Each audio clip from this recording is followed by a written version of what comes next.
it will represent, one of the great accomplishments of this generation, just as, the greatest generation overcame the challenges of World War II and the Civil Rights generation, took the country into a new chapter there. I really think climate change is the moral issue and moral challenge of our time.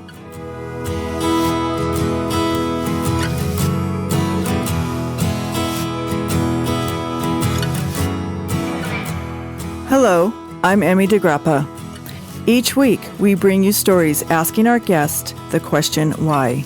We learn about their passion, why they do what they do, why should we care, and what can we learn? What better place to explore the human landscape than from the state known for its incredible landscapes, Wyoming?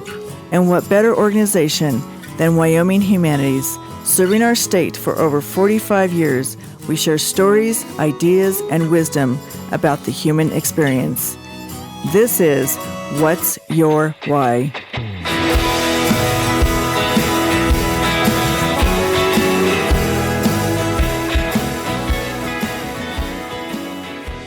This interview is part of our Global Speaker Series, a partnership between Think Why, Wyoming Humanities, and Jackson Hole Center for Global Affairs.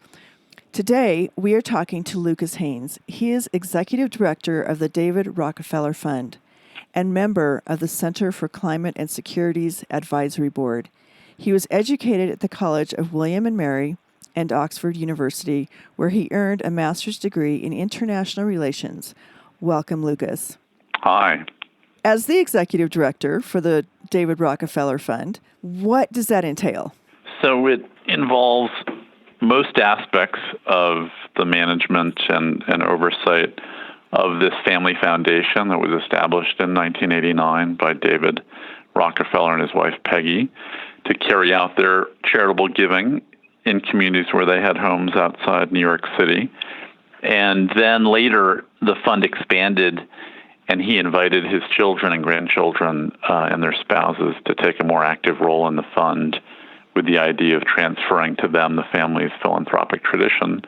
And today there are 13 family members at any one time sitting on the board of directors who I answer to.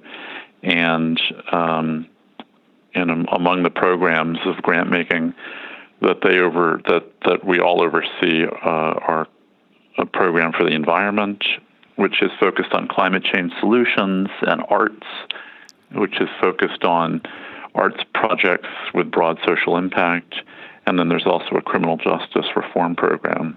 So that's the broad overview of the fund and my responsibilities. How can philanthropy affect the work of global warming and climate change? Well, it's a great question because the problem is so enormous.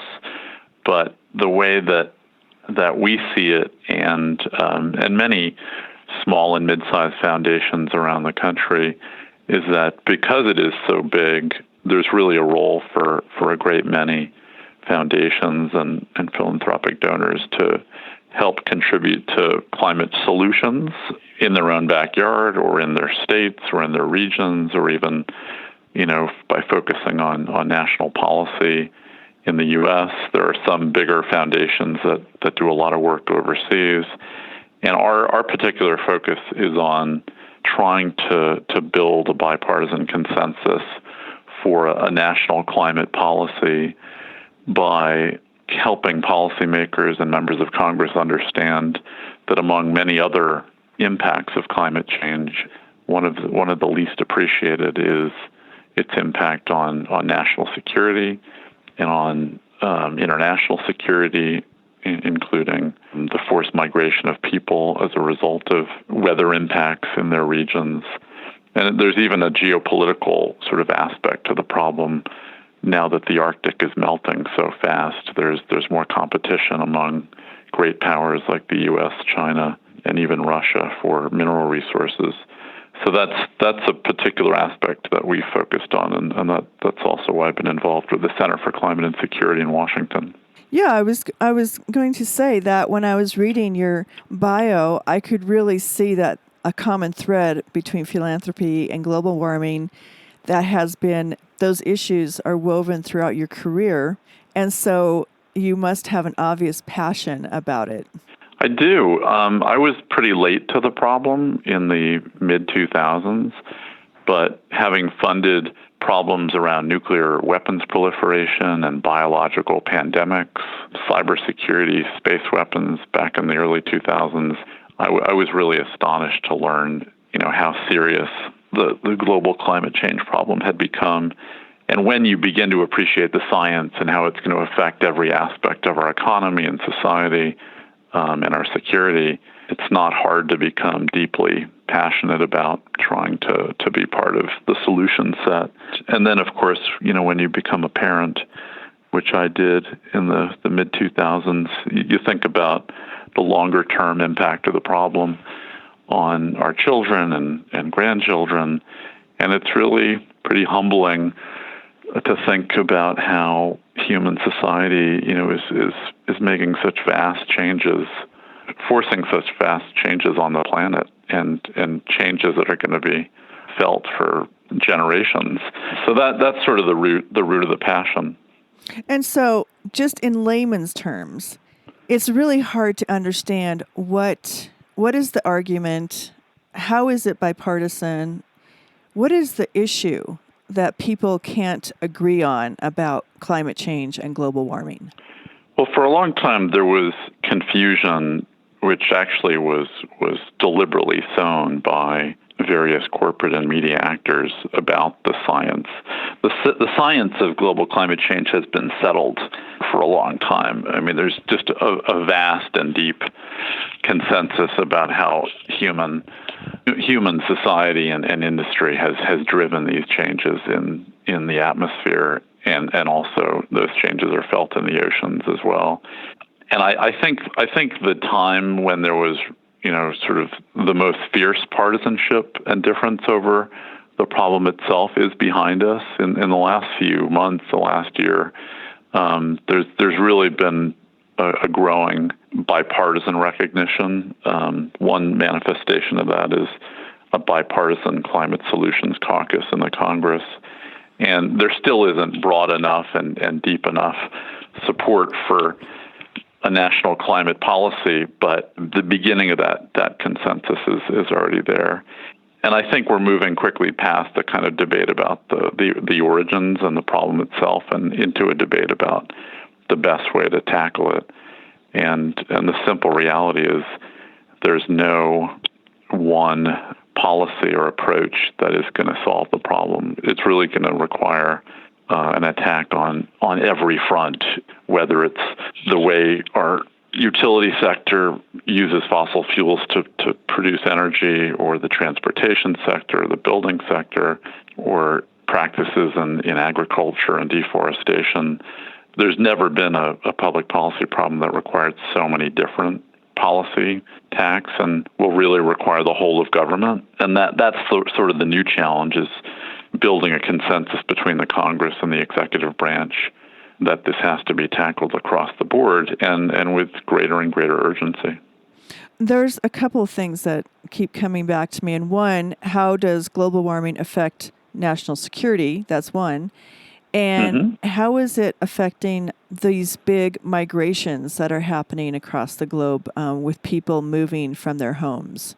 I just thought that was more about, people seeking refuge, but not that they're leaving their home because of global warming and climate change.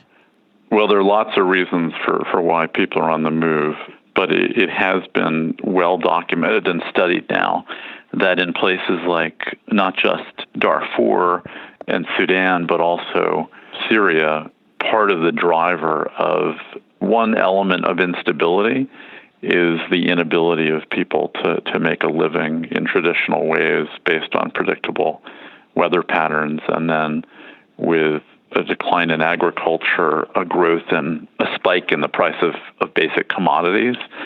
And those factors have driven instability and then ultimately conflict in those regions. Yemen is another example it's really running out of water, which you can imagine is a tremendous source of insecurity for people. You don't have to rely on me. I really recommend the Center for Climate and Security, which has it's a nonpartisan policy research institute with a vast online archive of articles and studies. And, simply put, as far as the national security case, there are a lot of different aspects of it, but the most basic is the way extreme weather, whether it's hurricanes or droughts or heat waves, impacts military bases and the ability of servicemen and women to get to work, and then the vulnerability of military assets to extreme storms. I'll give you, just 3 examples in the last year. Air Force Base Tyndall in Florida, Air Force Base Offutt in Nebraska, and Camp Lejeune in North Carolina. All 3 of them experienced devastating extreme weather events, which created $8 billion worth of damage by the Pentagon's estimate. And that's real money, even to the Pentagon's big budget. So Congress has required the Pentagon to actually report on the most vulnerable base installations around the country, and they're beginning to do that on a regular basis. I think the last report was in January. Again, don't take my word for it, but go right to the House Armed Services Committee or to the Pentagon website itself and look up climate change and impacts. Well, I did think it was really interesting when I did go on the website for the Center for Climate and Security's Advisory Board and just saw on your advisory board how many generals and military personnel there are. Yeah, it's one of the best kept secrets in Washington and in the country. And our grant making and the work of the center is trying to change that. The fact that for such a long time, secretaries of defense from both parties, from different political administrations, and then this vast array of generals and admirals who, it's well known, are aggressively nonpartisan and apolitical. They simply have to deal with the physical impacts of climate change and extreme weather. And this is about, keeping the country safe and having functioning installations and the readiness and training of our servicemen and women. Increasingly, they're having to respond to events overseas, and they don't want to have to respond to a world that is destabilized by climate change or by new competition in a melting Arctic with these other naval powers. These are the U.S. military has a global footprint and a global mandate to protect, vital interests of the United States, and this just greatly adds to that mandate and that burden. So I think, the Pentagon would be very, very pleased to see Congress come to political agreement on a comprehensive climate policy.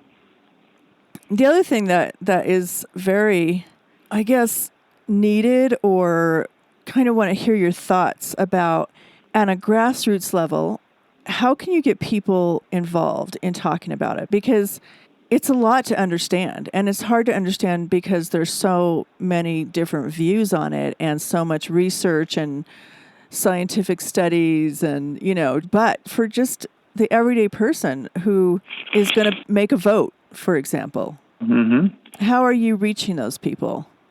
Well, there are a lot of funders who do actually focus on public education and even the education of youth and in schools and community conversations. I mean, one suggestion I would make, partly because it's very recent, is there was a national climate assessment published by the U.S. government in November 2018, and it includes, summaries.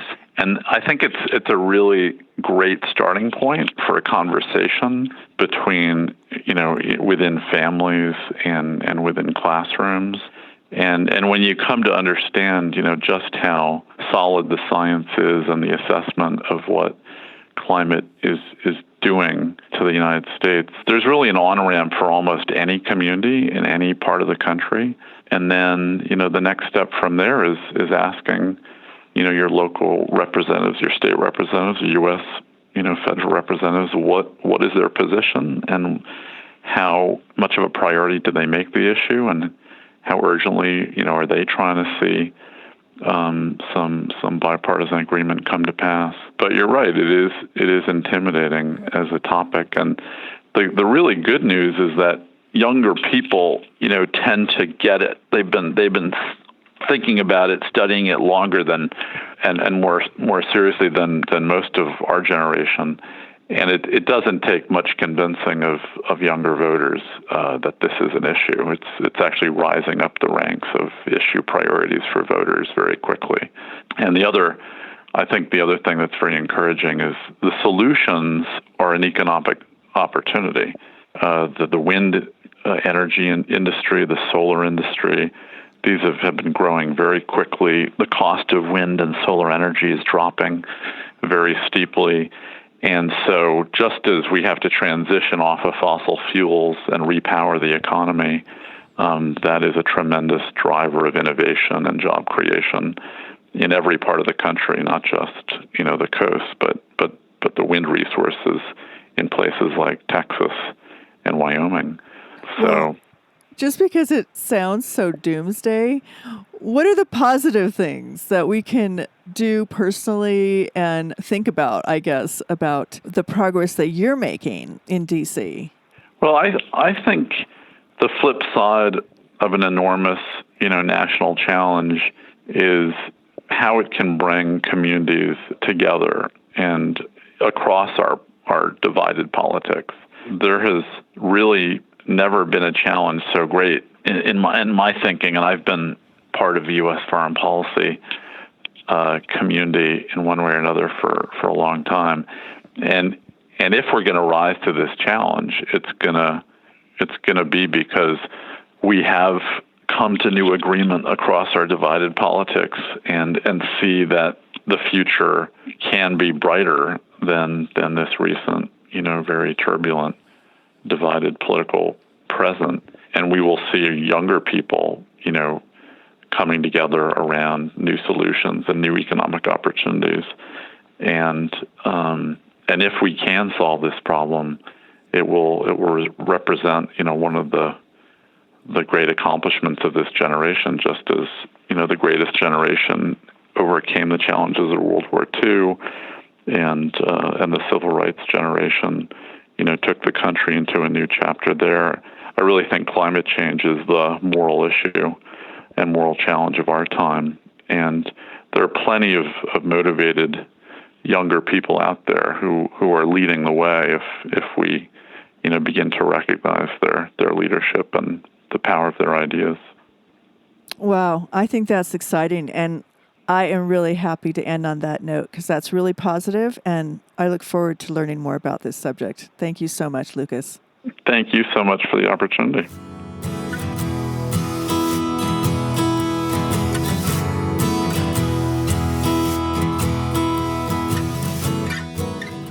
Thank you for joining us for this episode of What's Your Why, a production of Think Why, Wyoming Humanities.